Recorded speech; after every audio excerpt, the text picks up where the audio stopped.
आधार नामरूपास, बुद्धी न जाणे आणि जाणेही त्यास, तो अपार शुद्ध परमात्मा मीच असे. श्रुती माता या संपूर्ण जगताचा आद्य कारणाचा विचार सांगते. या संपूर्ण जगताचं मूलभूत असणारं कारण कोण आहे? तर मूलभूत कारण आहे परमात्मा. त्या परमात्म्यावरच हे सगळं जगत भासमान होत आहे. परमात्म्या वाचून जगताला स्वतंत्र सत्ता नाही. परमात्मा आनंद स्वरूप आहे, सत्यनाम त्रिकाला बाधित नित्य आहे, तो स्वयंप्रकाश आहे, तो व्यापक आहे, त्याला देश परिच्छेद नाही, तो संपूर्ण नामरूपाचं अधिष्ठान आहे, तो अपार म्हणजे देश काल वस्तू परिच्छेद रहित आहे, शुद्ध म्हणजे माया आणि माया कार्य यांनी रहित आहे, आणि त्याला बुद्धी जाणते आणि त्याला बुद्धी जाणत नाही. बुद्धी जाणते असं जेव्हा म्हणतात तेव्हा बुद्धी जाणते कशी? तर बुद्धी आत्मत्वाने जाणते. कोणती बुद्धी जाणते? शुद्ध बुद्धी जाणते. कोणत्या परमात्म्यात जाणे? तर आवृत, बरोबर ना, सावरण आत्म्यास जाणे आणि अनावरण आत्म्यास न जाणे. विषयत्वाने, भिन्नत्वाने न जाणे, अभेदाने किंवा आत्मत्वाने जाणे. आणखी वृत्ती व्याप्तीने जाणे आणि फल व्याप्तीने न जाणे. अशा प्रकारचं वर्णन केलं परमात्मा स्वरूपाविषयी. तो परमात्मा असा आहे, असा आहे, किंवा असा नाही, असा नाही. खरं सांगायचं काय त्यांना? परमात्मा असा नाही, असा नाही असं सांगून सर्वांचा निराश झाल्यावर जो उरतो तो परमात्मा, जो जाणला जातो तो परमात्मा नाही, जो उरतो तो परमात्मा. आणि जो उरतो तो कोण उरतो? परमात्मा उरतो, म्हणजे आत्माच उरतो, म्हणजे मीच उरतो. म्हणजे सगळ्यांचा निराश केल्यावर खाली जे अवशिष्ट राहतं तदेव तेच ते परमात्मा स्वरूप. आणि तत्त्वमसी, ते जे खाली अवशिष्ट राहिलं तेच कोण आहे? तू आहेस. किंवा ते असं सांगितलं श्रीगुरूंनी की शिष्याचा निश्चय करतो ते मी आहे. अहम ब्रह्मास्मी, सहा अहम, असा त्याचा निश्चय होतो. त्याप्रमाणे जी ही आपल्या वैदिक संस्कृतीमध्ये वेदांताची परंपरा आहे की सत्शिष्याला श्रीगुरूंच्या सहवासात सत्शास्त्राचं श्रवण करत असताना त्याला आत्मबोध होतो, आत्मज्ञान होतं, आणि ते कोणतं? तर मी ब्रह्म आहे असा त्याचा दृढ निश्चय होतो. त्याविषयी त्याला कोणताही संशय राहत नाही आणि त्याची कोणतीही पुन्हा विपरीत भावना होत नाही. संदेहाच्या सुटल्या गाठी, झालो पोटी शीतळ, अशा प्रकारची त्याची स्थिती आहे. आणि ही स्थिती प्राप्त करण्यासाठी हा संपूर्ण ग्रंथाचा किंवा वेदांत प्रकरण ग्रंथाचा प्रपंच आहे. त्यामध्ये आतापर्यंत आपल्याला हे जे परमात्म्याचं ज्ञान झालं हे कशावरून झालं? आपण केलेल्या अनुमानावरून, की तो प्रत्यक्ष दिसला. आपण तर्क करून परमात्मा सिद्ध केला की श्रुतीनं सांगितलेला ऐकत राहिलो, श्रुतीनं सांगितलेला ऐकत राहिलो, प्रत्यक्षाचा विषय झाला नाही. अनुमानाने तर्क करायचा झाला तर अगोदर कुठंतरी प्रत्यक्ष पाहिजे तर तर्क करता येतो. बघा, तर्क किंवा त्याला अनुमान प्रमाण म्हणतात. त्याला म्हणतात की अनुमान प्रमाण हे प्रत्यक्ष प्रमाणावर अवलंबून असतं. जसं आपण म्हणलं की डोंगरावर अग्नी आहे, कशावरून? तर तिथं धूर दिसतो म्हणून. पण जिथं जिथं धूर तिथं अग्नी. पण याचं आपल्याला कधी प्रत्यक्ष झालंय का? झालेलं आहे. कुठं? आपल्या स्वयंपाकघरामध्ये आपण खाली चूल पेटलेली आहे आणि त्या धुराड्यातून वर जाणारा धूर आपण पाहतो. धूर आहे आणि खाली अग्नी आहे. धुरावरून अग्नीचं आपल्याला प्रत्यक्ष आहे की नाही? कुठं? स्वयंपाकघरात. मग आता आपला असा निश्चय झाला का धूर आणि अग्नी यांचं साहचर्य आहे, बरोबर ना? धूर आणि अग्नी हे दोन्ही बरोबर राहतात. जिथं अग्नी तिथं धूर, असं आपण म्हणतो. जिथं धूर तिथं अग्नी. यत्र यत्र धुमः तत्र तत्र वह्निः. जिथं जिथं धूर असतो त्या त्या ठिकाणी अग्नी असतो. आता आपल्याला हे प्रत्यक्ष झालं की नाही? मग हे झालेलं प्रत्यक्ष आपण कुठं उपयोगितेला आणलं? तर डोंगरावर, आहे की नाही? डोंगरावर धूर दिसतो, जिथं धूर तिथं अग्नी. डोंगरावर ज्या अर्थी धूर दिसतो त्या अर्थी अग्नी आहे. परंतु जर आपल्याला स्वयंपाकघरातल्या धुराचं आणि अग्नीचं साहचर्य म्हणजे दोघांचं बरोबर असणं हे जर माहित नसतं तर आपल्याला अनुमान तरी करता आलं असतं का? नाही. मग तसा परमात्मा जर प्रत्यक्ष ज्ञानाचा विषय नाही तर त्याला अनुमान तरी त्याच्याविषयी करता येईल का? अनुमान नाही का? माऊली म्हणतात अनुमानेना श्रुती नेती नेती म्हणती गोविंद रे. तुझं सगुण म्हणो की निर्गुण रे, सगुण निर्गुण एक गोविंद रे. अनुमानेना तुझं दृश्य म्हणो की अदृश्य रे, दृश्य अदृश्य एक गोविंद रे. अनुमानेना श्रुती नेती नेती म्हणती गोविंद रे. याचा अर्थ असा आहे की परमात्मा हा प्रत्यक्ष ज्ञानाचा विषय होत नाही, बरोबर ना? परमात्मा हा अनुमानाचा विषय होत नाही. अनुमानाने जाणण्यासाठी प्रत्यक्ष पाहिजे, प्रत्यक्ष प्रमाणाला होत नाही तर अनुमानाला कसं होईल? आपल्याला व्यवहारामध्ये अशी ज्ञान होतात की नाही, हा घटपटादी पदार्थ आहेत, हे प्रत्यक्ष ज्ञान होतं आपल्याला इंद्रियांच्या द्वारा, प्रत्यक्ष ज्ञान होतं. तसा परमात्मा प्रत्यक्षाचा विषय आहे का? नाही. मग अनुमानाचा विषय आहे का? नाही. आपल्याला काही ज्ञान अशी होतं की गो सदृश गवया, हा म्हणजे गवई नावाचा पशु आहे, तो कसा असतो? तो गायी सारखा असतो. म्हणजे गायी नाही पण साधारणतः त्याचं वर्णन केलं. एक मनुष्य जंगलात गेला, त्याला एक पशु दिसला, तो म्हणतो ही गायी तर नाही पण गायी सारखा आहे, त्याला म्हणतात त्याच्यासारखा दुसरं. तुलना केलेली असते उपमान आणि उपमेय यांची. तर त्यावेळेला गायी सारखा, गायी समान असं म्हटल्याने आपल्याला तो गवई पक्षाचं, आपलं गवई पशुचं ज्ञान झालं की नाही? झालं. पण प्रमाणाने झालं की ते खोटं आहे का ज्ञान? खरं आहे. बाधित होतं का ते पुन्हा? नाही. जसं धुमावरून अग्नीचं केलेलं ज्ञान बाद होणार आहे का? नाही. आपण प्रत्यक्ष गेलो तर दिसतं. आता हा जो घट आहे तर या घटाचं ज्ञान बाधित होणार आहे का? नाही. सगळ्यांनी पाहिलं तर घटच आहे, घटच त्या ठिकाणी सिद्ध आहे. तसं आपल्याला काही ज्ञान उपमान प्रमाणावरून होतात. परंतु या ठिकाणी परमात्म्यासारखा दुसरा परमात्मा आहे का? नाही. परमात्मा एकच आहे, ऐक ना. त्याच्यासारखा दुसरा परमात्मा नाही. परमात्मा असा असतो असं उपमान प्रमाणाने सांगता येईल का आपल्याला? नाही. मग आता त्या परमात्म्याचं ज्ञान तर झालं पाहिजे. त्याचं ज्ञान झाल्याशिवाय मनुष्याला संसार दुःखाची निवृत्तीचा दुसरा उपाय नाही. आणि मग अशा वेळेला त्याचं ज्ञान करून घेण्याचं साधन काय? तर त्या ज्ञानामध्ये साधन जर असेल तर ते अपौरुषेय वेद, किंवा त्याला म्हणतात अपौरुषेय शब्दराशी असा असणारा जो वेद, तोच मनुष्याला आपलं ज्ञान करून घेणे, आपल्या आत्मज्ञान किंवा परमात्म्याच्या ज्ञानाविषयी प्रमाण आहे. दुसरा कोणताही त्याला उपाय नाही. म्हणजे शब्द प्रमाण जे आहे, तुम्ही म्हणाल का हो तोच प्रमाण का? तर शब्द प्रमाण हे सर्व प्रमाणांच्या मध्ये प्रबल कर. जी गोष्ट आपल्याला अज्ञात आहे त्या गोष्टीचं ज्ञापन, म्हणजे तिचं ज्ञान करून द्यायचं असेल तर ही प्रमाणं ज्या वेळेला दुर्बल ठरतात, त्यावेळेला खरं वास्तव ज्ञान व्हायचं असेल तर त्याचं प्रमाण आहे शब्द प्रमाण. शब्द प्रमाण पण लौकिक शब्द नाही. त्या ठिकाणी कोणता शब्द? वैदिक. वेदांताने जे काही आपल्याला आपल्या तत्वाचं, आपल्या स्वरूपाचं बोध करण्यासाठी जे सांगितलं ते प्रमाण आहे. म्हणजे आपल्या स्वरूपाचा खरा बोध व्हायचा असेल तर तो शब्द प्रमाणाने होईल. शब्द प्रमाण हे सर्वात प्रबल, बलवान अशा स्वरूपाचं प्रमाण आहे. कधी कधी प्रत्यक्ष प्रमाणाने जरी आपल्याला एखादी गोष्ट दिसली तरी ती आपल्याला प्रत्यक्ष प्रमाणाने दिसतंय की या ठिकाणी चंद्र आकाशात आहे आणि तो आपल्या बचके एवढा आहे की नाही, विधभर आहे. विधभर आहे का चंद्र? आपल्याला प्रत्यक्ष ज्ञान झालं की नाही, पण ते खरं आहे का ज्ञान? नाही. प्रत्यक्ष प्रमाणाने होणारं ज्ञान हे सुद्धा बरेच वेळा बाधित होतं. आपण जरी तर्क केला तरी तर्क सुद्धा बाधित होणार आहे. एखाद्या ठिकाणी जिथं धूर तिथं अग्नी. एखादी रेल्वे चालली आहे की नाही, आणि रेल्वे चालली, त्या रेल्वेचा ते दगडी कोळसा पूर्वीच्या काळात मध्ये होता, आता कमी झालं ते. तर दगडी कोळसा त्याच्यामध्ये टाकतात आणि त्या रेल्वेचा धूर दिसतो का नाही त्या नळकांड्यावर. आणि जर आपण म्हटलं की इथं अग्नी, तर आपण जेव्हा गेलो तिथं तो धुराच्या जागेवर रेल्वे पुढे गेलेली असते, तिथं अग्नी सापडेल का आपल्याला? नाही. अनुमान नाही का केलं आपण? केलं, पण ते चुकलं आहे की नाही.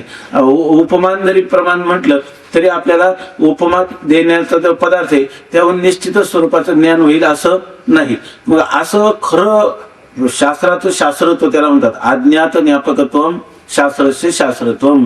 जी गोष्ट आपल्याला माहित नाही, अज्ञात आहे, आणि त्या गोष्टीचं जर आपल्याला यथार्थ ज्ञान करून घ्यायचं असेल तर आपल्याला शास्त्राला शरण झालं पाहिजे, वेदाला शरण गेलं पाहिजे. वेद जे सांगेल तेच आपल्याला आपल्या स्वरूपाचं ज्ञान करून घेण्याला उपयोगी पडेल, दुसरं काही नाही.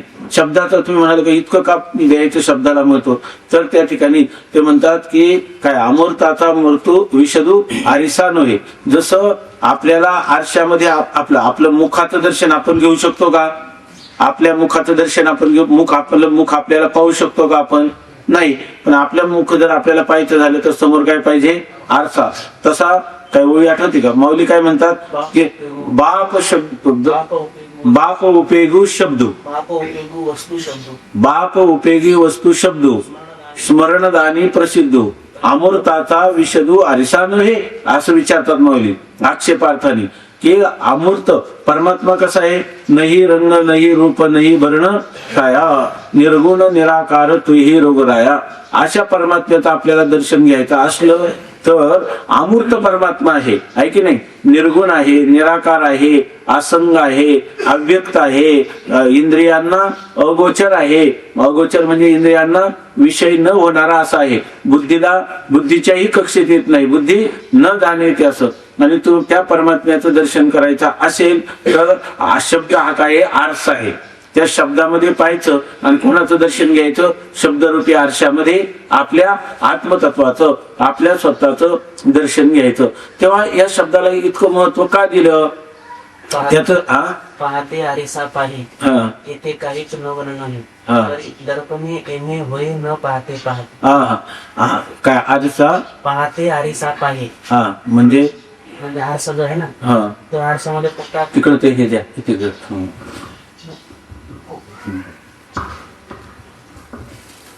आरशामध्ये पाहते आरिसा पाही, इथे काहीच नवल नाही, परी दर्पणे येणे होय न पाहते पाहते. म्हणजे सामान्य आरशामध्ये जर आपण बघितलं तर फक्त आपल्याला आपला चेहरा दिसतो. परंतु या शब्द रूपी आरशामध्ये जर आपण बघितलं तर आपलं आत्मस्वरूप आपल्याला प्रतीला येतं. पाहते आरिसा पाही, येथे काहीच नवल नाही, परी दर्पणे येणे म्हणजे हे शब्दाचा जो आरसा आहे त्या आरशाने न पाहते पाहते, न पाहणारी वस्तू सुद्धा आपल्याला पाहायला मिळते. म्हणजे माऊली अमृतानुभवामध्ये म्हणतात की आपण जेव्हा आरशामध्ये पाहतो तर आपलं रूप इथं आहे ना, ग्रीवास्त मुख आहे तर ते आपल्याला दिसतं. म्हणजे पाहणाऱ्याचं मुख आहे म्हणून ते आपल्याला दिसतं आणि ते कसं आहे? साकार आहे की नाही? ते त्याच्यामध्ये दिसतं. परंतु शब्दरूपी आरशामध्ये न दिसणारं आहे की नाही, अव्यक्त असणारा जो परमात्मा किंवा आत्मा, त्याचं देखील दर्शन करून देण्याचं सामर्थ्य शब्दामध्ये आहे. त्या शब्दामध्ये किती शक्ती आहे याविषयी वार्तिकार म्हणतात. शब्द शक्ती हे अचिंत्यत्वा, शब्दादेव अपरोक्षधी. शब्दामध्ये इतकी शक्ती आहे की ते म्हणतात शब्दानेच माणसाला प्रत्यक्ष ज्ञान होतं. म्हणजे आत्म्याचं प्रत्यक्ष ज्ञान कशाने होईल? शब्दानेच होईल असं सांगतात. शब्दाचा किती बाप काय? नव उपयोगी वस्तू शब्द. फार आश्चर्य आहे याचं. त्याने लिहिलं की शब्द शक्ती अचिंत्य. कशी अचिंत्य आहे? जर आपण एवढे जण इतके जण झोपलो, या ठिकाणी संपूर्ण झोपी गेले आणि जर एखादा मनुष्य आला माझ्या ओळखीचा, आता आपल्याला माहिती आहे की जेव्हा झोपलेला असतो तेव्हा आपल्याला दुसऱ्याचं ज्ञान असतं का? मग आपलं तरी ज्ञान असतं का? आपलं नाव काय हे तरी माहित असतं का? नाही. तेव्हा एक मनुष्य येतो आणि 50 झोपलेल्या माणसात त्याने हाक मारली नारायण, तर मी लगेच उठून बसतो. आता काय? ज्या अंतकरण वृत्तीला ह्या ज्ञान व्हायचं, ती अंतकरण वृत्ती सुद्धा काय आहे? झोपलेली आहे की नाही? झोपलेली म्हणजे त्या अंतकरणाचं मूळ कारण जे अज्ञान, त्या अज्ञानातील लीन होऊन गेलेले आहे. जसं मीठ पाण्यामध्ये नाही असं नाही, पण त्याच्यामध्ये ते लीन झालेलं आहे, त्याचा लय झालेला आहे. त्याप्रमाणे सुषुप्ती अवस्थेमध्ये अंतकरणाची वृत्ती, आपलं कारण जे अज्ञान, त्या अज्ञानामध्ये लीन झालेली असते. आणि अशा वेळेला जर आपल्या ओळखीच्या मनुष्याने कोणी नारायण अशी हाक मारल्याबरोबर तो ज्याचं नारायण नाव आहे तो उठून बसतो. वास्तविक जन्माला आलं तरी त्याला नारायण नाव होतं का? नाही. जन्मलेल्या बाळकाशी नाव नाही, त्यापाशी ठेविलेली नावेशी ओ देत होती. कशाचा कशाचा प्रताप आहे? हा त्या शब्दाचा प्रताप आहे की नाही? दुसरं कोणतं कारण नाही त्या मनुष्याला? फक्त हाक मारली आणि तो उठला आहे की नाही? ही कोणाची शक्ती आहे? शब्दाची शक्ती. स्वामी महाराज सांगायचे अद्वैत मकरंदामध्ये, मला वाटतं प्रस्तावनेत तिथं लिहिलेलं आहे, कर्ण आहे. आपल्याला माहित असेल कर्ण हा 6वा पांडव होता आहे की नाही, असं म्हणतो आपण. परंतु तो कुंतीच्या उदरामध्ये जन्माला आलेला होता. तरी त्याला म्हणताना काय म्हणत होते सगळे लोक? सारथी पुत्र, सूतपुत्र, राधेय आहे की नाही, असं त्याला समजत होते. त्या कर्णाला वाटायचं वास्तविक कर्ण इतका शूर होता की तो अर्जुनापेक्षाही पराक्रमी होता, परंतु त्याला सगळे काय समजायचे, क्षत्रिय समजायचे का तो सारथ्याचा पुत्र समजायचे, सारथ्याचा पुत्र, आणि याची त्याला खूप हळहळ होती. पण त्यांनी जेव्हा हे महाभारत युद्ध झालं तेव्हा त्यांनी प्रतिज्ञा केली की उद्या निष्पांडवी पृथ्वी करीन, म्हणजे मी या पांडवांना पृथ्वी तलावर, या अवनी तलावर उर्वरित ठेवणार नाही. आणि ही प्रतिज्ञा जेव्हा कुंती मातेला कळली तेव्हा कुंतीला निश्चित माहित होतं की हा 1/6 पांडवच आहे आणि हा अत्यंत पराक्रमी आहे. उद्या 5ही मुलांना या पृथ्वी तलावरून हा नाहीस करणार. तर कुंती मातेला चिंता लागली. तितक्यामध्ये ती आपल्या महालावर गच्चीत बसली असताना खालून रस्त्याने कर्ण चाललेला होता आणि कर्णाला पाहिल्यावर तिनं कर्णाला हाक मारली. कर्ण हा नेहमी खाली पाहून चालायचा, कारण क्षत्रियासारखा पराक्रम असून देखील आपल्याला कोणी क्षत्रिय म्हणत नाही. आपल्याला काय सूतपुत्र असं म्हणतात, राधेय म्हणतात, असं याची त्याला हळहळ होती. परंतु त्याला हे माहीत नव्हतं की मी खरा कोण आहे. आणि अशा वेळेला तो त्या रस्त्याने जात असताना, मान खाली घालून जात असताना त्या कुंती मातेने त्याला हाक मारली आणि हे कर्णा तू वर ये. आल्यानंतर तिनं त्या कर्णाला इतिहास सांगितला की तू या ठिकाणी राधासूत नसून तू कोण आहे, कुंतीसूत आहे, कौंतेय आहे. याच उदरातून सूर्याच्या अनुग्रहाने तुझा जन्म झालेला आहे, तेव्हा तू क्षत्रिय आहे असं त्याला सांगितलं. आणि असं सांगितल्यावर तो कर्ण जो आहे तो एकदम छाती काढून मान वर करून खाली उतरला. मी कोण आहे, कोणते आहे, मी राधेय नाही. आता हे ज्ञान त्याला कोणत्या प्रमाणे, प्रत्यक्ष प्रमाणाने कधी झालं असतं का, झालं असतं का, नाही. मग प्रत्यक्ष प्रमाणाने झालं तर काही तर्क करून कुंती हे माता आहे त्याचं सिद्ध झालं असतं का, नाही. मग प्रमाण कोण आहे, कुंती मातेच्या शब्दावर ठेवलेला विश्वास. आणि हे ज्ञान व्हायला त्याला किती वेळ लागला. कुंतीनं फक्त सांगितलं की तो राधे नसून कौंते आहे, ते लगेच म्हणलं मी कुंती सुत आहे. तसं हा शब्द, हा वैदिक शब्द जो आहे, वेदांतातले जे तत्वमसी महावाक्य, जो जीव अनंत कालापासून मी करता भोगता, मी जन्मणारा मरणारा, मी सुखी दुःखी, मी ज्ञानी अज्ञानी असं म्हणणारा जो जीव आहे, तो जीव कधी किती जन्मापासून किती जन्म झाला फेरा गणित नाही जी दातारा, पडिलो आवर्ती भोवरा, काय ओळसा थोर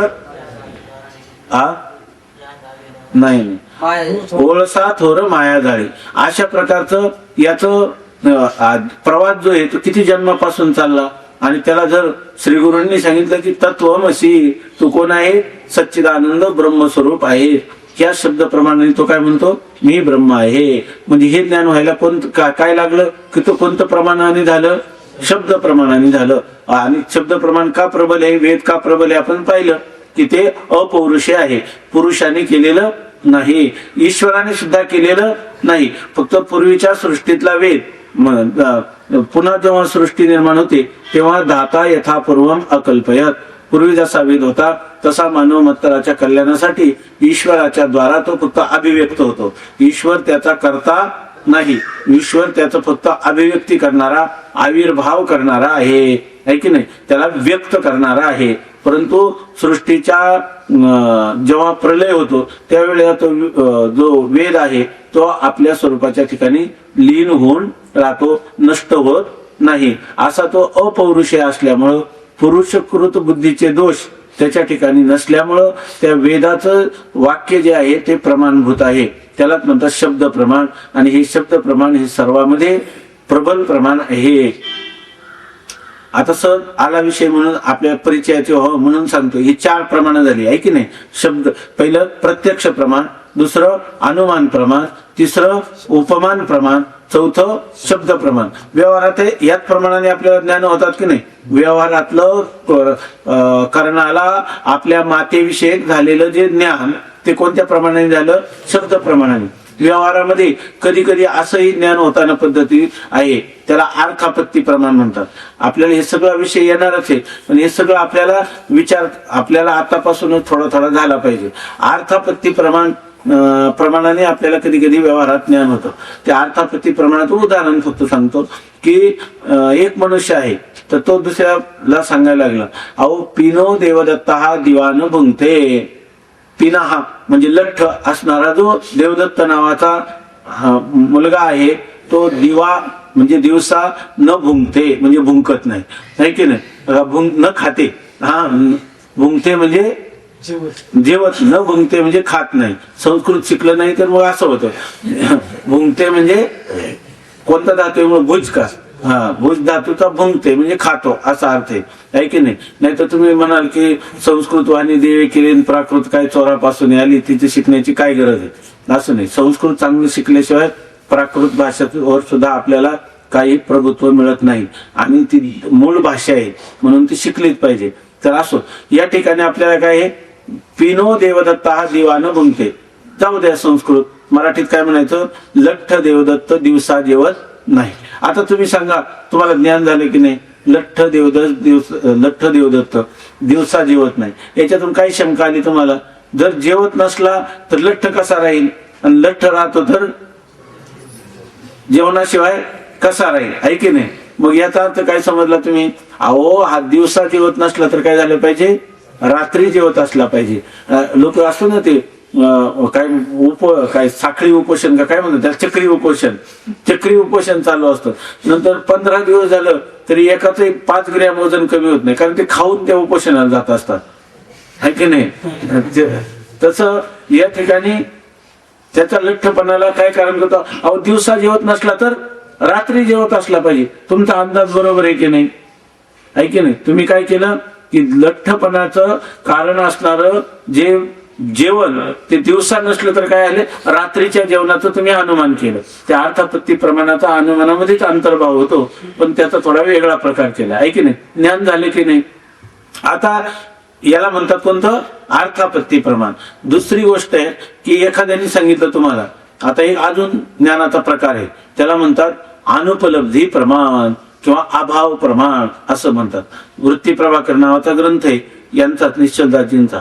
तर त्या ग्रंथामध्ये 6 प्रकरण केवळ या 6 प्रमाणावर लिहिलेले आहे, की आपल्याला थोडक्यात विचारसागरामध्ये फार गरिबी हटाव थोडक्यात त्याचा विषय आलेला आहे. तर अभाव प्रमाण म्हणजे किंवा अनुपलब्धी प्रमाण म्हणजे काय, तर आता मी सांगितलं या ठिकाणी घट नाही, तुम्हाला कळलं की नाही, घट नाही, तर या ठिकाणी घटाचा काय आहे, अभाव आहे. याला सुद्धा काय म्हणतात, तुमचं खोटं आहे का, ज्ञान बाधित होणार आहे का, घट नाहीच आहे, ऐक नाही. अशा वेळेला घट नाही म्हणजे त्या वस्तूचं त्या ठिकाणी अस्तित्व नाही. याने सुद्धा तुम्हाला ज्ञान झालं की नाही, त्या वस्तूच्या अस्तित्वाचा अभाव तुम्हाला ज्ञात झाला, तर त्याला काय म्हणतात, अभाव प्रमाण किंवा अनुपलब्धी प्रमाण असे ज्ञान होतं. असो, या ठिकाणी खरं सर्वात श्रेष्ठ प्रमाण कोणतं आहे, शब्द प्रमाण आहे. आणि तो शब्द कोणता, अपौरुषीय वेदाचा असणारा शब्द किंवा वेदाचा असणारं वचन, हे सर्वात प्रबल प्रमाण आहे. आपलं चिंतन याच्यासाठी चाललं की आतापर्यंत जो आनंद सत्य प्रकाश विभो आणि आधार नाम रूपास बुद्धी न जाणे आणि जाणेही त्यास तो अपार शुद्ध परमात्मा, हे सर्व ज्ञान आपल्याला वेद प्रमाणावरून झालं, उपनिषद वचनावरून झालं. उपनिषदाने परमात्म्याचं अशा प्रकारचं वर्णन केलेलं आहे हे आपल्याला लक्षात आलं. आता परमात्म्याचं हे कोणतं ज्ञान झालं आपल्याला, परोक्ष ज्ञान झालं. परोक्ष ज्ञानाने कृतार्थता आहे की अपरोक्ष ज्ञानाने कृतार्थता आहे, अपरोक्ष ज्ञानाने कृतार्थता आहे. परमात्म्याचं परोक्ष ज्ञान होऊन चालणार नाही, तर जे ज्याच्या अज्ञानाने भासतं ते त्याच्या ज्ञानाने निवृत्त होतं. ज्ञान म्हणजे कोणतं ज्ञान, अपरोक्ष ज्ञान. आता ते अपरोक्ष ज्ञान म्हणजे काय, तर त्या परमात्माच मी आहे असं ज्ञान. परमात्म्याचं आत्मत्वाने म्हणजे ते मीच आहे या रूपाने ज्ञान झालं आणि त्याच्यामध्ये कोणताही संशय उत्पन्न झाला नाही आणि कधीही विपरीत भावना झाली नाही. आता आपल्याला मी म्हणजे कोण, देह, याच्याविषयी कधी शंका आहे का आपल्याला, नाही. म्हणजे आपला निश्चय आहे की नाही, मी म्हणजे देह असा निश्चय करतो का, निश्चय वाचून निश्चय आहे, तसंच म्हणतात काय, देहात्म ज्ञानवत ज्ञान. तसं आपलं ज्ञान काय झालं पाहिजे, अपरोक्ष ज्ञान म्हणजे काय, कधी संशय, मी म्हणजे परमात्मा, मी म्हणजे आत्मा, माझा आत्मा परमात्मा, मी परमात्म्याहून भिन्न नाही असा निश्चय झाला पाहिजे. जसं आता अज्ञानी माणसाला जसं देह म्हणजे मी वाटतं, तसं ज्ञानी मनुष्याला मी म्हणजे परमात्मा आहे की नाही, अशा प्रकारचं मी म्हणजे ब्रह्म अशा प्रकारचं त्याचं ज्ञान असलं पाहिजे. त्याच्यात कधी खरं परमात्मा असू शकेल का नाही असा संशय आहे का त्याच्यामध्ये? नाही. किंवा नाही हो मी देहच आहे अशी विपरीत भावना त्याला होईल का? नाही. मग ज्याला संशय आणि विपर्य याने रहित अशा प्रकारचं निसंदेह आत्म्याचं ब्रह्मत्वाने किंवा ब्रह्माचं आत्मत्वाने ज्ञान झालं तर त्याला म्हणायचं अपरोक्ष ज्ञान. आतापर्यंत शास्त्राच्या द्वारा आपल्याला परमात्म्याचं स्वरूप कळलं. आता आपला आत्मा कसा आहे हे आपल्याला कळलं पाहिजे. जर जी लक्षणं परमात्म्याची जेवढी विशेषणं दिली तेवढी विशेषणं जर आत्म्याच्या ठिकाणी होतील तर आत्मा आणि परमात्मा यांचं ऐक्य होईल. आता यापुढं आपण विचार करण्याला प्रवृत्त झालो आहे की नाही. आता आपण परवा पाहिलं होतं लक्षार्थाने जाणे आहे की नाही आणि वाच्यार्थाने न जाणे. लक्षार्थाने जाणे याचा अर्थ जीवाच्या स्वरूपात काय आहे? अंतकरण अधिष्ठान चैतन्य आणि त्याचं पडलेलं प्रतिबिंब. ईश्वराच्या ठिकाणी काय आहे? माया अधिष्ठान चैतन्य आणि त्याचं पडलेलं प्रतिबिंब, याला मिळून म्हणतात ईश्वर. आणि त्या जीवाचं आणि ईश्वराचं जेव्हा आपण ऐक्य असं सांगतो त्यावेळेला एकाच चांगलं लक्षात येत आहे ना, एकाच अधिष्ठान चैतन्यावर आपण कधी माया उपाधी मानतो तेव्हा त्याला ईश्वर भाव येतो. आणि त्याच चैतन्यावर अविद्या किंवा अज्ञान किंवा अंतःकरण ही उपाधी मानतो तेव्हा त्या चैतन्याला जीव भाव येतो. तर त्या ठिकाणी उपाधी जी आहे ती उपाधी कशी आहे? खोटी आहे की नाही. आणि चैतन्य जे अधिष्ठान चैतन्य तेच खरं आहे. अधिष्ठान कशाला म्हणतात? ज्याच्यावर खोटा पदार्थ भासतो त्याला अधिष्ठान म्हणतात. रज्जूला अधिष्ठान का म्हणतात? रज्जूवर सर्प खोटा सर्प भासतो. त्याप्रमाणे आत्म्याला अधिष्ठान का म्हणतात? परमात्म्याला अधिष्ठान का म्हणतात? नामरूपास आधार, जो आधार नामरूपास असं का म्हणतात? या ठिकाणी आधार शब्दाचा अर्थ अधिष्ठान असा आहे. अधिष्ठान कशाला म्हणतात? खोट्या पदार्थ ज्याच्यावर भासतो त्याला. याचा अर्थ नामरूप कशी आहेत? खोटी आहेत आणि नामरूपाचं अधिष्ठानच खरं आहे. मग अशा वेळेला खोटी असणारी अज्ञान आणि अज्ञान कार्य, माया आणि माया कार्य हे दोन्ही खोटे आहेत. खोटे म्हणजे ते बाध योग्य आहेत, त्यांचा बाध होऊ शकतो. सगळ्यांचा बाध होतो, मायेचा होतो, अंतःकरणाचा होतो, पण अबाधित ज्याचा बाध होत नाही अशी कोणती वस्तू आहे? फक्त आत्मवस्तू परमात्म वस्तू आहे. ती जी अबाधित वस्तू आहे ती अबाधित वस्तूला फक्त नावं वेगळी आहे. जीव आणि ईश्वर ही फक्त नावं आलेली. काय नाथ महाराजांचा हरिपाठ आहे, जीव शिव दोन्ही हरिरूपी तरंग सिंधुत्व अभंग नेने हरी आहे की नाही. या ठिकाणी किंवा कल्पना अविद्या तेने झाला जीव मायोपाधी शिव बोली जेते आहे की नाही. नाथ महाराजांनी हरिपाठामध्ये हा वेदांत सांगितला की नाही, माया कशी व्याख्या केली की नाही.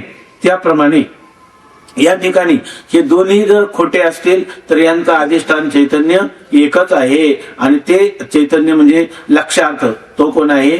मी आहे असं ज्ञान झालं पाहिजे. अशा प्रकारचं ज्ञान होण्यासाठी आता आपला विचार सुरू झाला. परमात्मा अशा प्रकारचा आहे, पण नेमका आत्मा म्हणजे मी कोण आहे की नाही. मी कोण आहे आणि तो मी ब्रह्म असू शकेल का? असू शकेल तर कसा आहे की नाही. याविषयी जेव्हा विचार सुरू झाला तर आता चांगले लक्षात घ्या. आपल्याला जर तुम्ही चांगले एकाग्र झालं तर थोडक्यात होईल. आपण घेऊ राहिलेला विषय पुन्हा ओघाओघाने येईल, परंतु शक्यतो आज आपण पूर्ण करू, नाही झालं तर उद्या पूर्ण करू. परमात्मा आनंद रूप आहे आणि मी सुद्धा काय असलो पाहिजे? आनंद रूप असलो पाहिजे. तर आता हे आनंद रूप कोण असतं? तर आपण पहिलं थोडं चिंतन केलं होतं. ज्याच्यावर परम प्रीती विषयत्वात आनंद रूप आहे, जो परम प्रीतीचा म्हणजे सर्वात अधिक प्रेमाचा जो विषय असतो. सर्वात अधिक म्हणजे निरतिशय प्रेमाचा. निरतिशय प्रेम म्हणजे त्याच्या इतकं दुसऱ्यावर प्रेम नसलं पाहिजे आणि त्याच्यापेक्षा अधिक तर मुळीच नाही. म्हणजे सर्वात अधिक प्रेम ज्याच्यावर असतं ते आनंद रूप असतं आहे की नाही. ते अमिबा जो नावाचा प्राणी आणि त्या पाण्यामध्ये राहतं समजा, आणि जर इलेक्ट्रिकचा करंट सुटला तर तो विरुद्ध दिशेने लगेच पळायला लागतो आहे की नाही. लहान मुलगा आहे विस्तवाला हात लावतो, चटका आला की पुन्हा त्याला चटका बसला की पुन्हा त्याला हात लावत नाही, कारण त्याच्यापासून त्याला दुःख आहे. त्याचं सर्वात प्रेम विस्तवाला राहते का? मग राहत नाही. जे जे दुःख रूप वस्तू आहे त्याच्याकडे मनुष्याची प्रवृत्ती नाही. जी आनंद रूप वस्तू आहे, जी आपल्याला ज्याच्यावर परम प्रेम करतो, तर तेच वस्तू कशी असते?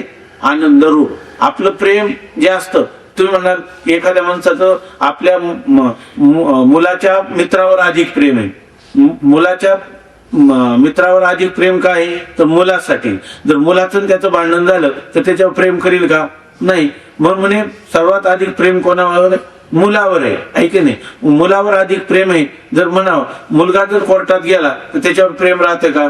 नाही. मग तुम्ही म्हणाल कशासाठी? मग त्याचं कोणावर प्रेम आहे? आपल्या स्वतःवरच आहे. आपल्या स्वतःवर म्हणजे आपल्या शरीरावर आहे. ऐकी नाही, आपल्या शरीरात. मुलाच्या बाबतीत उदाहरण स्वामी महाराज सांगायचे. त्या याला विचारलं, बिरबलाला विचारलं बादशाहाने, सबसे प्यारा कौन? त्याला विचारलं. त्यांनी सांगितलं सबसे प्यारा जीव, म्हणजे आपला जीव आपल्याला सर्वात अधिक प्रिय आहे असं त्यांनी विचारलं. मग त्यांनी सांगितलं की सबसे प्यारा जीव सिद्ध करा. त्यांनी सांगितलं करतो सिद्ध. त्यांनी काय केलं, एक माकड होतं, तिचं पिल्लू होतं. त्या माकडीला आणि त्या पिलाला एका हौदात ठेवलं आणि त्या हौदामध्ये पाणी सोडलं. पाणी सोडल्याबरोबर ते पाणी चढायला लागलं. तसं तसं ते लहान असताना त्या माकडीचं बालक त्याच्या नाकात पाणी जायला लागलं.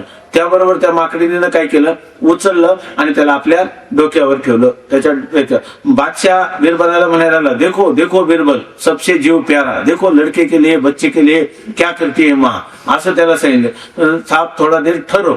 नंतर ते थोडे थांबले. ते नंतर ते पाण्याची पातळी वाढल्याबरोबर त्या माकडीच्या नाकात पाणी जायला लागले. तिने काय केलं, पटकन आपल्या हाताने ते पिल्लू तिचं खाली टाकलं, त्याच्यावर उभी राहिली. आहे की नाही? सबसे जीव प्यारा म्हणजे आपल्याला सगळ्यात आपलं शरीर, आपलं प्राण हे आपल्याला सर्वात अधिक प्रिय आहे. आता शरीर प्रिय म्हणावं, सगळ्यात प्रेम जर शरीरावर म्हणावं तर शरीरावर तरी आपलं प्रेम आहे का? प्रश्नच आहे. जर एका माणसाला परवा कॅन्सर झाला हाताला आणि त्याच्या या तळ हाताच्या पुढं कॅन्सर झाला, त्यांनी सांगितलं की मनगटापासून तुझा हात तोडावा लागेल तरच तू वाचतो, असं त्याला सांगितलं. मग त्याला विचारलं की चालेल ना? त्यांनी सांगितलं मनगटापासून काय, कोपऱ्यापासून काढा, खांद्यापासून काढा, पण मी वाचलो पाहिजे. आहे की नाही? मग त्या शरीरावर तरी त्याचं प्रेम आहे का? हाही प्रश्नच आहे. बरं तुम्ही म्हणाल की त्याचं प्राणावर त्याचं खूप प्रेम आहे की नाही? जिवंत राहण्यावर त्याचं प्रेम दिसतं. तर ते तरी बारकाईनं पाहिलं तरी माणसं आत्महत्या कशाला करतात? आहे की नाही? आत्महत्या तर कोणी केलीच नसते. आत्महत्या करतात म्हणजे या शरीराचा देखील त्याग करतात, प्राणाचा देखील त्याग करतात. याचा अर्थ याच्यापेक्षा त्यांचं प्रेम अधिक कोणावर तरी आहे. ते आपल्याला वाटतं आत्महत्या कधी हत्या होत नाही. ती हत्या कोणाची होती? शरीराधिकाची. मग त्याला जर विचारलं की का बरं या ठिकाणी आत्महत्याला मनुष्य का प्रवृत्त झाला, तर त्याचं कारण काय आहे? त्याला जे जीवनातलं दुःख आहे त्याला वाटतं या शरीरामुळे, या शरीराचा त्याग केला म्हणजे दुःख संपेल. दुःख संपत नाही, त्याची ही धार नाही. मग तो सुद्धा कशाला, म्हणजे काय होईल, मी सुखी होईल. म्हणजे त्याचं प्रेम कोणावर आहे? सर्वात अधिक आपल्यावर. शरीरावर सुद्धा नाही, प्राणावर देखील नाही. त्याला काय वाटतं याच्यातून एकदाचा मी मुक्त होईल. म्हणजे याचा अर्थ आत्महत्या करण्यावरून सुद्धा प्रेम कोणावर सिद्ध होतं? आत्म्यावरच सर्वाधिक प्रेम सिद्ध होतं. सर्वात अधिक ज्याच्यावर प्रेम असतं तो वस्तू काय असते? आनंद रूप असते. ऐक नाही, एखाद्या मनुष्याला 5 रुपयाच्या ऐवजी 100 रुपये दिसले तर तो प्रेम 5 रुपयाच्या नोटेला जपेल. तुला दोन्ही पैकी घे म्हटलं तर 5 रुपये घेईल का 100 घेईल? तसं मनुष्य, कारण त्याच्यामध्ये अधिक आनंद आहे. तसं आपल्याला आत्मस्वरूपाच्या ठिकाणी आपला आत्म्यावर ज्या अर्थी आपलं सर्वात अधिक प्रेम आहे त्या अर्थी आत्माच काय आहे? आनंद रूप आहे. बरोबर ना? तुम्ही काय सांगितलं? परमात्मा आनंद रूप आहे. पण आनंद रूप वस्तू कोणती असते? जी परमप्रीतीचा विषय असते ती आनंद रूप. मग माझं सर्वात परम प्रेम कोणावर आहे? निरतिशय प्रीती कोणावर आहे? तर आत्म्यावर. प्रीती जी तुझ्यावर मोठी ती सर्व ही आपल्यासाठी. दुसऱ्यावर केलेलं प्रेम सुद्धा कोणासाठी आहे? आपल्यासाठी. आपल्यासाठी का? तर आपण आनंद रूप आहे. स्वामी महाराज सांगायचे माणसाला दुःख आवडत नाही. दुःख का आवडत नाही? तो आनंद रूप आहे म्हणून त्याला दुःख कसं आवडेल? आनंद आहे तो काय आहे? आनंद हे त्याचं स्वरूप आहे. त्याला जर वेडा मूर्ख म्हटलं तर का आवडत नाही? तो ज्ञानी आहे, ज्ञान स्वरूप आहे म्हणून त्याला अज्ञानी म्हणणं आवडत नाही. मर म्हटलं तर का आवडत नाही? अरे तो अमर आत्मा आहे, त्याला आवडतच नाही, ऐक नाही. बरं त्याला दुसरं का सहन होत नाही? दोन भाऊ असले तरी त्याला ते सवत असल्यासारखं वाटतं, त्याला वाटतं नको आपलं सगळा खाऊ आपल्यालाच आला पाहिजे, ऐक नाही. दुसरं सहन होत नाही. का सहन होत नाही? तो अद्वैत स्वरूप आहे, तो एकटा आहे, ऐक नाही, तो केवळ आहे, म्हणून त्याला सहन होत नाही. बरोबर ना? म्हणून मनुष्याला किती वाटतं ही सगळ्या गावची जमीन, देशाची जमीन मला असली तरी तृप्ती होत नाही. का? व्यापक आहे तो, आहे की नाही? तो व्यापक आहे त्याच्यामध्ये. मग त्याची मागणी जी आहे ती रास्त आहे. आपलं चिंतन काय चाललंय की अशा रीतीनं आपला आत्मा जो आहे, म्हणजे मी जो आहे, तो आनंद रूप आहे की नाही? आनंद रूप आहे. या त्याचबरोबर मनुष्य त्याच्या अगोदर ही झाला आनंद रूपाची सिद्धी. स्वामी महाराज सांगायचे, कदाचित आपण चिंतन केले काय एवढ्यात माहित नाही, कोणत्या तरी पाठात एक दिवस चिंतन केलं होतं. जर आपण नेमकं आपल्याला काय पाहिजे याचा जर आपण विचार केला तर आपल्याला काय पाहिजे बघा. आपल्याला नित्य आनंद पाहिजे की नाही? बरं आपल्याला अमरत्व पाहिजे की नाही? तुम्हाला खूप आनंद देत, ऐके नाही, तुम्हाला खूप. तो पतंग आहे, ऐके नाही, पतंगाला त्या रूप विषयाचं आकर्षण आहे. बरोबर आहे काय? ते ओवी सांगा, पतंगा दिपी पतंगा दिपी आलिंगन की ते त्याची अचूक मरण, तेवी विषयाचरण आत्मघाता. माऊली म्हणतात पतंगाला, बरोबर ना, आवडतं काय नाही? त्याच्यात आनंद आहे म्हणूनच आवडतं की नाही? परमप्रीती कशावर आहे? परमप्रीतीचा विषय असतो तो आनंद रूप. पतंगाच्या दृष्टीनं त्या रूप विषयाची त्याला किती आसक्ती आहे, तर तो काय करतो? त्याच्यावर झेप घेतो, आणि झेप घेतल्याबरोबर काय होतो? मरूनच जातो, आहे की नाही? तो काय होतो? मरूनच जातो. तसं जर आपल्याला कोणी सांगितलं तुम्हाला आनंद पाहिजे, आनंद विषयात आहे, मग तुम्ही घे तो आनंद. फक्त तो आनंद भोगला की भोगताना किंवा भोगल्यानंतर फक्त तुमचं अस्तित्व संपुष्टात येईल, तुम्ही मरून जाल. राम बोलो भाई राम. पाहिजे त्या दिव्य आलं स्वर्गीय सुखाचा किंवा ऐहिक सुखाचा तुम्हाला आम्ही लाभ करून देतो. आपण काय म्हणू? त्याला काढी लावा, असा आनंद नको. मीच जर शिल्लक राहणार नसेल, मीच जर मरणार असेल तर मला आनंद नको. मग मला काय पाहिजे? म्हणजे याचा अर्थ मला काय पाहिजे? माझं अस्तित्व पाहिजे, नाही की नाही? माझी सत्ता पाहिजे, माझं अमरत्व मला इच्छित आहे. मग केवळ आनंद पाहिजे का तो आनंदासहित अमरत्व पाहिजे? आनंदही पाहिजे आणि अमरत्वही पाहिजे. मग त्याला सांगितलं तुला अमरत्व पाहिजे का? केवळ अमरत्व तुला मी देतो, तू कधीच मरणार नाही. आता ह्या हिमालयादी पर्वतांचं किंवा काही काही असणाऱ्या जुन्या वृक्षांचं थोडक्यात पाषाण आहे. पाषाणाचं आयुष्य जास्त आहे की नाही? आपलं आयुष्य जास्त आहे मानव मात्राचं का पाषाणाचं आयुष्य जास्त आहे? पाषाणाचं आयुष्य जास्त आहे. मग तुला आम्ही दगडासारखं जड करून टाकतो, ऐक नाही, आणि तू खूप काळ राहतील. जोपर्यंत हे पृथ्वी तल आहे तोपर्यंत तुझा अस्तित्व. म्हणतो काय करायचं तर असे जगण्याचा काय उपयोग, आहे की नाही? त्या जगण्यामध्ये काय आनंद आहे? मला काय पाहिजे? आनंदही पाहिजे आणि अमरत्वही पाहिजे. मागणी आहे की नाही आपल्याला अमरत्वाची? बरोबर आहे ना? बरं त्याला सांगितलं नुसतं तुला अमरत्व आहे. जसं झोप आहे, झोपेत मनुष्य आहे की नाही? झोपेत गेला, चांगलं लक्षात घ्या. झोपेत आपल्याला आनंद असतो का दुःख असतो? झोपेत काय असतं? आनंद असतो, आहे की नाही? मग त्याला सांगितलं झोपेसारखं तुला काय झोपेत आनंद आहे की नाही? आणि झोपेत तुमचं अस्तित्व आहे की नाही? तुम्ही नाही का झोपेत? तुम्ही म्हणता का झोपेत मी नव्हतो का? झोपेतही मी होतो. जो मी आता जागा आहे, बरोबर ना, त्यात मी स्वप्न पाहिलं की नाही? त्यात मी स्वप्न पाहिलं आणि त्यात तोच मी झोपलो होतो. म्हणजे मी कुठं नाही, तिन्ही अवस्थात मी आहे की नाही? जागृती मध्ये मी आहे, स्वप्नामध्ये मी आहे, सुषुप्तीमध्ये मी आहे. त्या अवस्था आल्या गेल्या. जागृतीमध्ये स्वप्न सुषुप्ती आहे का? सुषुप्तीमध्ये स्वप्न जागृती आहे का? स्वप्नामध्ये जागृती सुषुप्ती आहे का? नाही. त्या अवस्था येतात आणि जातात, आणि मी त्या अवस्थेबरोबर जातो का मी तोच आहे? तोच मी. म्हणजे अवस्था आगमापायी येणाऱ्या जाणाऱ्या, आणि मी मात्र ज्यो का त्यो, जसाची तसा, असा आहे की नाही मी?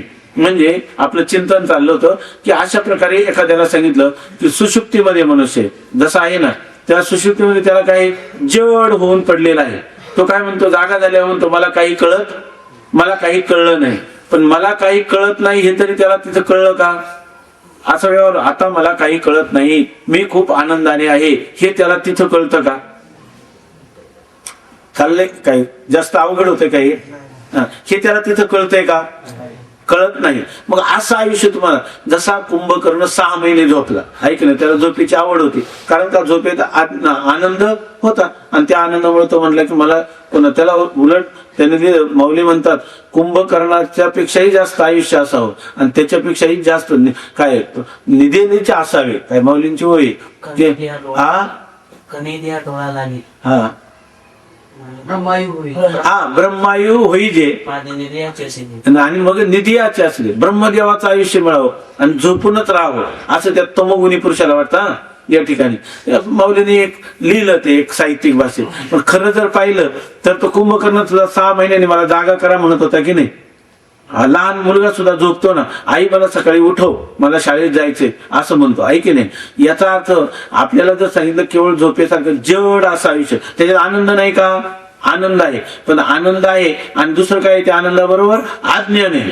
तो आनंद जो आहे तो अज्ञानाने झाकलेला आहे. कशावरून? आपण जागा झाल्यावर काय म्हणतो, मी झोपेत मला काहीच कळलं नाही आणि मी खूप आनंदात झोपलो होतो. आनंद म्हणजे झोपेत एकटा आनंद होता का केवळ अज्ञान होतं का? आनंद आणि अज्ञान दोघे होतं, दोघंही होते, आहे की नाही. मग याचा अर्थ आपल्याला आनंद पाहिजे, पण तो आनंद जर एखाद्या मनुष्याला म्हणलं कायम तुला कायम स्वरूपाची झोप देतो, तर तो मनुष्य म्हणेल का पाहिजे म्हणून? नको म्हणतो. उलट माणसं ओव्हर टाइम करतात जागून, आहे की नाही. झोप येत असून देखील डोळे फोडून काम करतात. असं तर झोपेतलं सुख त्यांनी कधी त्यागलं असतं का? नाही. म्हणजे मनुष्याला केवळ सुषुप्ती अवस्थेतलं जे सुख आहे ते सुख सुद्धा त्याला नको. त्याच्यात आनंद आहे का? नाही. पण त्याला आनंद पाहिजे कोणता? तर जो आनंदही पाहिजे आणि त्या आनंदाचं काय पाहिजे? आम्हाला ज्ञानही पाहिजे. लक्षात आलं ना? आनंद पाहिजे आणि आनंदाचं ज्ञानही पाहिजे. सुषुप्ती अवस्थेत ते आहे का? नाही. म्हणजे आमची मागणी काय आहे? आनंदाची आहे, एक अमरत्वाची मागणी आहे आणि त्याच्याबरोबर आम्हाला काय पाहिजे? त्याचं ज्ञान पण पाहिजे, आहे की नाही. मग ज्ञानालाच काय म्हणतात? चित्त. ज्ञानालाच काय म्हणतात? प्रकाश. म्हणजे आमची मागणी आनंदाची आहे का प्रकाशाची आहे का सत्तेची, त्रिकालाबाधित सत्तेची आहे का तिघांची आहे? तिघांचे. आम्हाला आनंदही पाहिजे, आम्हाला नित्यत्वही पाहिजे आणि आम्हाला ज्ञानही प्रकाशही पाहिजे, आहे की नाही. बरं, एखाद्याला म्हणलं तुला सारखं ज्ञान देतो, आहे की नाही, आणि तुला अमरत्व देतो, आहे की नाही. परंतु ज्ञान आणि अमरत्व आपण म्हणतो ना, अश्वत्थामा बलिर्व्यासो हनुमानश्च विभीषण कृपा परशुरामश्च सप्तैते चिरजीविनः. त्याच्यामध्ये याचं नाव आलं ना, अश्वत्थामा बलिर्व्यासो. अश्वत्थाम्याचं पहिलं नाव आहे की नाही. 7 चिरंजीवामध्ये अश्वत्थामा हा चिरंजीव आहे की नाही. मग त्या अश्वत्थामा तो कुठं म्हणतात ते शूलपाणीच्या जंगलामध्ये याच्यामध्ये भेटतो, कुठं नर्मदेच्या काठी भेटतो. आणि मग जर एखाद्या विशेष साधकाला तो भेटला तर तो खूप त्याचं वर्णन केलंय आपल्या त्या स्थितप्रज्ञ दर्शनामध्ये आलेले. तर तो खूप उंच धिप्पाट कोणत्या युगातला आहे तो? कृष्ण परमात्म्याचं कोणतं? द्वापार युगातला आहे. आणि त्यामुळे द्वापार युगातली जी शरीरं होती ती अतिशय बलदंड होती. आपल्या शरीरापेक्षा त्याची उंची त्यांनी सांगितली किती पुरुष असा तो दिसतो. आणि तो दिसला, त्याला नमस्कार केला आणि त्याला सांगितलं की आपण चिरंजीव आहात. खरंच आपल्यासारखं म्हणजे आपल्या ठिकाणी चिरंजीव पद आहे की नाही, नित्य सत्ता आहे की नाही, त्यांचे अमरत्व आहे की नाही. मग अशा वेळेला तुमच्यासारखा आनंद कोणी नाही आणि तुमच्यासारखं जीवनात कोणीही पुरुषार्थी नाही. तो काय करायचं? हे चिरंजीव पद म्हणजे मला काय झालेले? एक शाप प्राप्त झालेला आहे. का हो? त्याला ज्ञान नाही का? ज्ञानही आहे. त्याला आयुष्य नाही का? आयुष्य आहे. मग तुम्ही दुःखी का?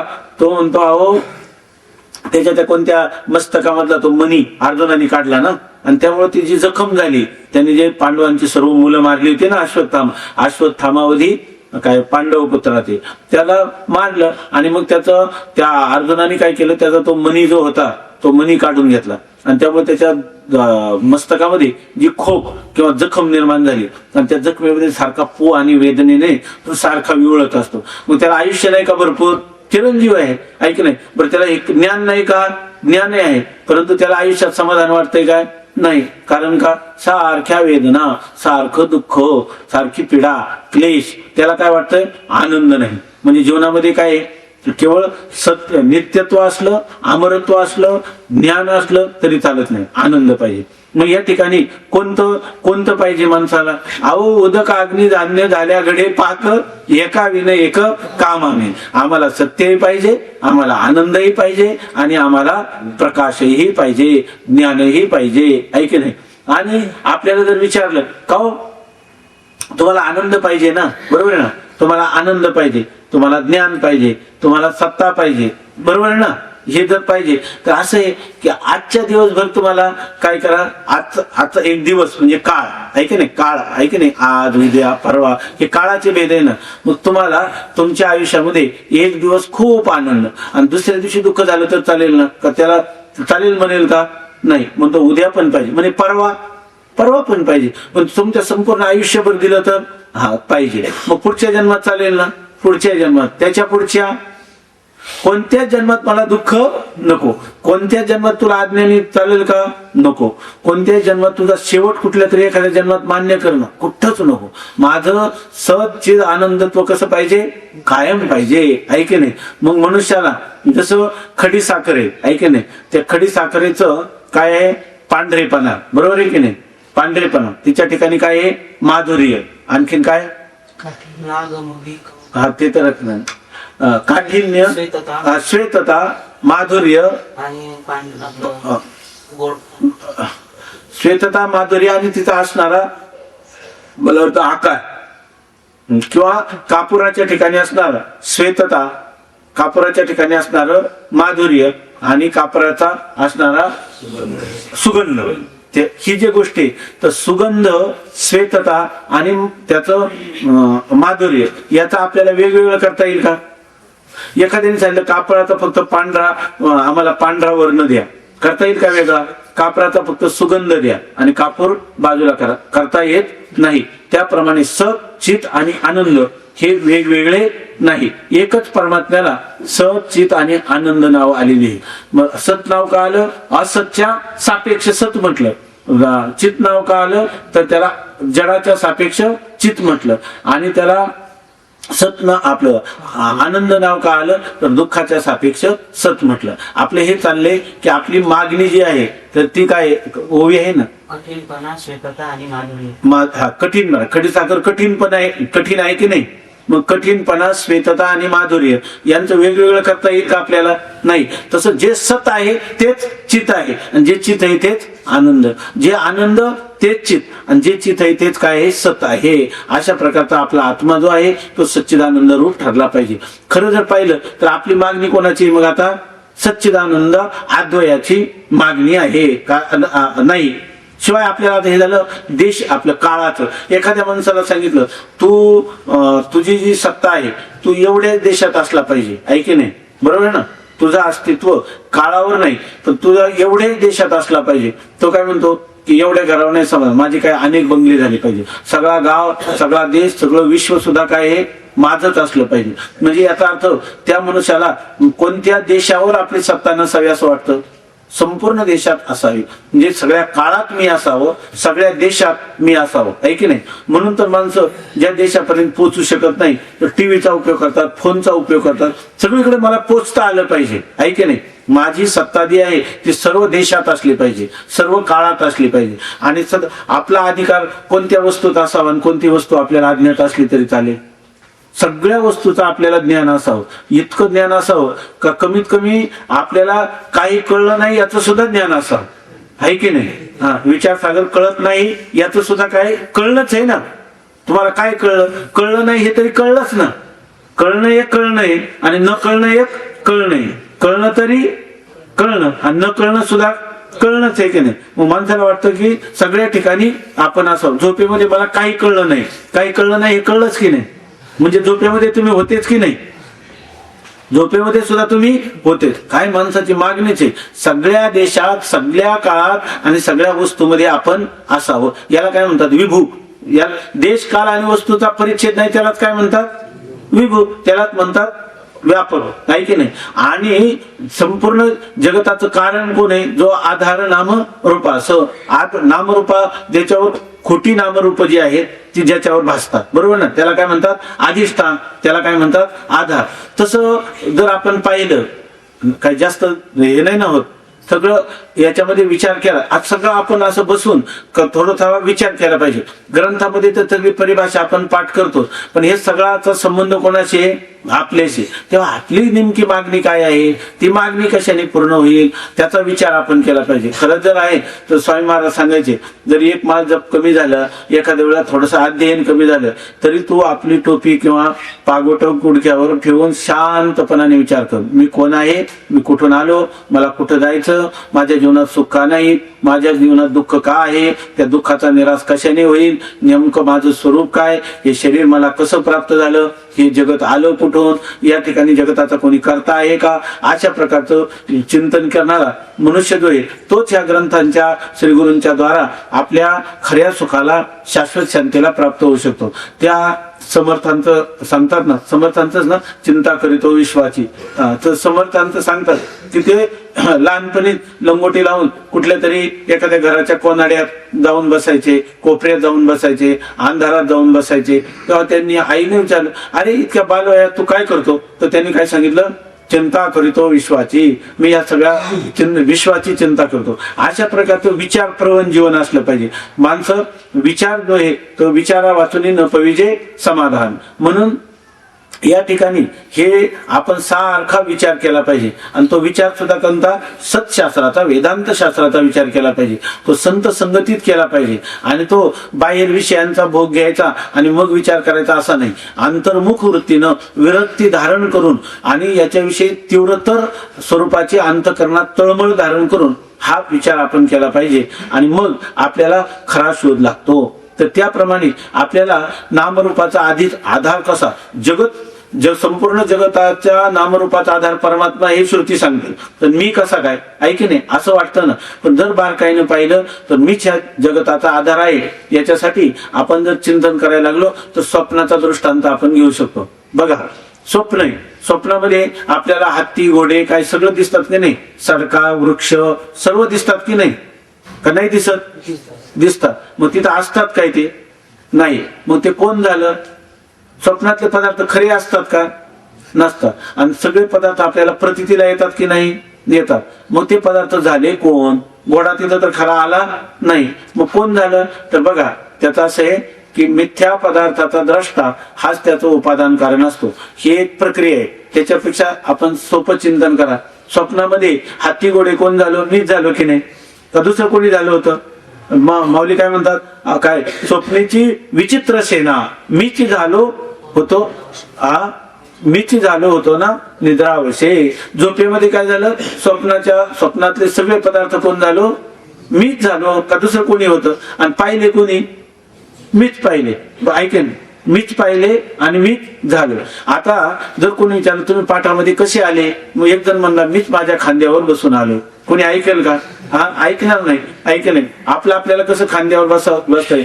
जर आता हे पुस्तक वेगळं आहे म्हणून मी पाहतो, ऐक नाही. स्वप्न पाहिलं कोणी, मी, आणि स्वप्नातले पदार्थ झालो कोण, मी, ऐक नाही. आता जर कोणी म्हणायला लागलं हे पुस्तक आहे, पुस्तकाचं मला ज्ञान आहे की नाही, पुस्तक मी पाहतो की नाही, मग पाहणारा हा म्हणजे द्रष्टा, पाहणारा त्याला काय म्हणतात, द्रष्टा आहे, त्या दृश्याहून भिन्न आहे की नाही.